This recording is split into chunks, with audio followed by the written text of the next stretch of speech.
আসসালামু আলাইকুম বন্ধুরা, কেমন আছেন?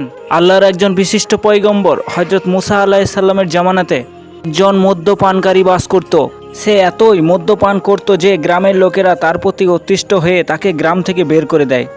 এবার লোকটি জঙ্গলে জঙ্গলে ঘুরতে থাকে। তারপর সে ক্ষুধায় জ্বালায় না থাকতে পেরে আল্লাহকে ডাকতে থাকে। সে মনে মনে ভাবতে থাকে যে দুনিয়াবাসী তাকে ত্যাগ করলেও তার রব তাকে ত্যাগ করবে না, কারণ সেই মদ্যপানকারী জানতো যে আল্লাহ তার বান্দাকে খুবই ভালোবাসে। ওর লোকটি আল্লাহকে বলতে থাকে, হে আল্লাহ, আমি অনেক দিন ধরে ক্ষুধার্ত, তুমি আমার খাবারের ব্যবস্থা করে দাও। আমি জানি তুমি আমাকে নিরাশ করবে না।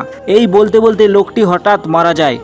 তারপর আল্লাহ তার নবী হযরত মুসা আলাইহিস সালামকে বলে, হে মুসা, যাও, আমার এক বান্দা জঙ্গলে পড়ে আছে মৃত অবস্থায়, তার জানাজার ব্যবস্থা করো। তখন হযরত মুসা আলাইহিস সালাম বলে ওঠে, ওগো আল্লাহ, এই যে পাপী বান্দা, এ অনেক পাপ করেছে, এর পাপের কারণে মানুষেরা তাকে জঙ্গলে ফেলে দিয়েছে। তখন আল্লাহ বলে ওঠে, হে মুসা, তুমি কি জানো না, মৃত্যুকালীন সে আমার কাছে তওবা করেছে এবং আমি তাকে জান্নাতের সুসংবাদ দিয়েছি, যেন আমাদের সবাইকে তওবাকারীদের মধ্যে শামিল।